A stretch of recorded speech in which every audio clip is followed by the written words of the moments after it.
जब एक beginner market में आता है, पहली बार अपनी इन्वेस्टिंग जर्नी शुरू करता है, तो एक वर्ड है जो इसे बार बार सुनने को मिलते हैं, ख़ास करके शुरुआती दौर में, और उससे वो बहुत ज़्यादा अट्रैक्ट होता है। ध्यान दें, मैं ट्रेडिंग की बात नहीं कर रहा हूँ, मैं बात कर रहा हूँ इन्वेस्टिंग की।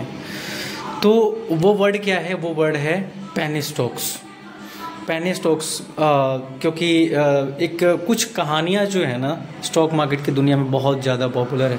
जैसे कि एमआरएफ का शेयर 1980 या 90 में इतना था, आज इतना लाखों में पहुंच गया। इसके बाद ऐसे ही एक और है वारी रिन्यूएबल्स, ये एक स्टॉक है जो कि अभी हाल ही में बहुत ज़्यादा गेन दिया इसने। तो ये सारी दो चार गिनी चुनी कहानियाँ हैं। तो शुरुआती दौर में ये क्या थे? छोटे स्टॉक्स थे। इनका प्राइस जो स्टॉक प्राइस था वो बहुत ही ज़्यादा, वो बहुत ही कम था, बिलो 10 रुपीज़ और समथिंग लाइक दैट। और देखते देखते फिर इस तरीके से उनमें गेन आया, है ना। और ऐसे कुछ और भी स्टॉक्स हैं जो कि बहुत ज़्यादा गेन कर रहे हैं।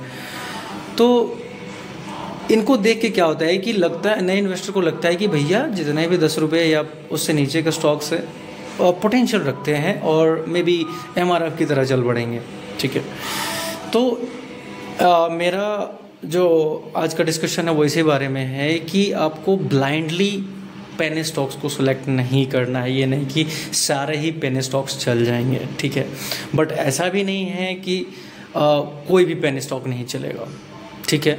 तो मैं आपको बताऊंगा अपने पर्सनल लाइफ एक्सपीरियंसेस, उसके बेस पे मैं आपको कुछ जो मेरे एक्सपीरियंस से आप लोग खुद सीख लेना कि क्या करना चाहिए पेनी स्टॉक्स के मामले में और क्या नहीं करना चाहिए। तो मेरा एक्सपीरियंस ये है भैया कि कम से कम ऐसे 15 पेनी स्टॉक्स हैं जिनमें एटलीस्ट 50% का गेन लिया था मैंने, और वो भी विद इन 6 मंथ। कोई 1 महीने में लिया, कोई 2 महीने में लिया, कोई 3 महीने में लिया। और ये रेंज करता है 50% से लेके 300% या इससे भी ऊपर, लगभग 300% प्लस मैंने लिया है मैक्सिमम, ठीक है। और लगभग 10 से 12 ऐसे स्टॉक्स हैं जिनमें 5-6 ऐसे हैं जो 100% तक का गेन दे गए मुझे, ठीक है ना। सो बेसिकली ये मेरा टेस्टिंग फेज़ था, इसलिए बड़ा अमाउंट मैंने नहीं डाला था। बस मुझे देखना था कि चीज़ें कैसे काम कर रही हैं और रिस्क फ्री मैं चीज़ों को टेस्ट कर रहा था। तो इसलिए बहुत छोटी छोटी क्वांटिटी ली थी, इसलिए बहुत कुछ मेरे पास नहीं है कि मैंने बहुत बड़ा गेन ले लिया। बट ये सीखने के पर्पज़ से मैं आप लोगों को बता रहा हूँ कि आपको करना क्या है कि पेनी स्टॉक अगर कोई दिखे ना, तो सबसे पहले फंडामेंटल में जाओ यार। फंडामेंटल में भी ये नहीं बोल रहा कि आप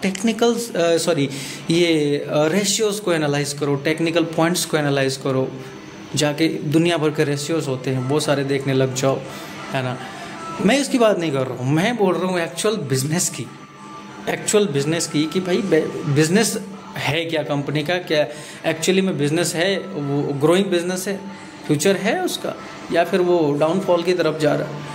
तो ये सबसे इम्पोर्टेंट पॉइंट है जो कि आपको कंसीडर करना है। बाकी आप कोई भी रेशो मत देखो, मैंने भी ऐसा ही किया था कि बिजनेसेस की समझ है कि हाँ भाई कौन सा बिज़नेस चल सकता है, कौन सा नहीं चल सकता है, किस में ज़्यादा पोटेंशियल है, किस में कम पोटेंशियल है।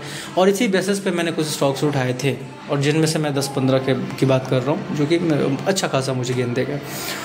हाँ, कुछ नहीं भी चले, लेकिन इसमें भी कोई भी ऐसा स्टॉक नहीं है जो कि मुझे 25% से ज़्यादा का लॉस दिया हो पिछले 1-1.5 साल का जो इन्वेस्टिंग जर्नी है मेरी उसके दौरान। तो ये है पेनी स्टॉक के बारे में।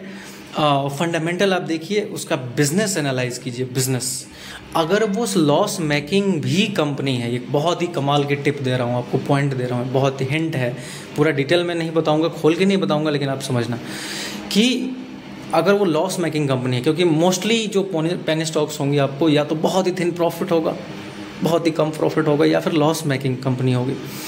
तो लॉस मेकिंग कंपनी से घबराना नहीं है कि भाई लॉस मेकिंग कंपनी है तो मैं लगाऊं कि ना लगाऊं, ठीक है। जय बालाजी इंडस्ट्रीज़ को जानते हो आप? जाके देखना उसका stock price. Loss making company थी, आज उन्होंने बढ़िया बिल्डअप कर लिया और वो रुक ही नहीं रहा, अपर सर्किट उसका बंद ही नहीं हो रहा, बस तोड़े जा रहा। अभी तो पिछले कुछ दिनों में थोड़ा सा सुस्त पड़ा है, लेकिन ये बहुत ही नीचे से उठ के आया है। तो पॉइंट यही है कि अगर लॉस मेकिंग भी है तो उसका पोटेंशियल देखो, क्या उसके मैनेजमेंट में कोई चेंज आई है, क्या नहीं आई है, तो क्या एक्सपेक्टेशंस हैं, क्या उम्मीदें हैं फ्यूचर में कुछ। और इसके बावजूद भी अगर ये चीज़ आप स्पेक्यूलेट नहीं कर पा रहे हो, तो एक चीज़ आप ध्यान रखना, जो मैं हिंट की बात कर रहा था, वो यही है कि अगर लॉस मेकिंग भी कंपनी है ना, ठीक है, और कभी वो चली है, पॉइंट यहाँ पे है, देखना फिर से मैं रिपीट कर देता हूँ कि लॉस मेकिंग है, लगातार क्वार्टरली में लॉस बना रही है, पिछले कुछ सालों में भी लॉस बुक कर रही है, लेकिन कभी उसका स्टॉक प्राइस 100 या उसके अबव, यानी कि बहुत अच्छा खासा ट्रेड किया करता था उसका। एग्जांपल मैं आपको दे दूंगा सुज़लोन का भी 300 या उसके अराउंड ट्रेड किया करता था, और वो 10 रुपये पे घट के आ गया था, फिर से चल पड़ा, ठीक है ना। तो होगा क्या, ये जो हिंट दे रहा हूँ मैं वो ये है कि पीछे उसका स्टॉक प्राइस अच्छा परफॉर्म किया, लेकिन अभी वो पेनी स्टॉक बन चुका है। ऐसे स्टॉक्स पर नज़र रखना दोस्त, ठीक है। और होगा क्या कि एक सडन स्पाइक मिलेगा आपको, ऐसे स्टॉक्स के अंदर एक सडन स्पाइक मिलेगा। स्पाइक बोले तो अचानक से उसमें एक बूस्टअप आएगा उसके प्राइस एक्शन में, उसका प्राइस 30%, 40%, 50%, 100%, 200% तक बढ़ जाएगा अचानक से।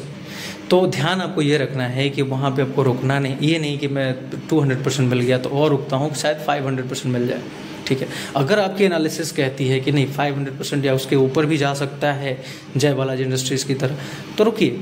अदरवाइज़ अगर आपका फंडामेंटल इतना एनालिसिस आपने नहीं किया है, तो आप जैसे ही आपको स्पाइक मिलता है 50% से अबव मिलता है, आपको निकल जाना चाहिए वहाँ से, क्योंकि वो स्पाइक ज़्यादा देर तक टिकेगा नहीं, क्योंकि वो स्पाइक है, वो ऐसे जाएगा और फिर ऐसे आ जाएगा, ठीक है।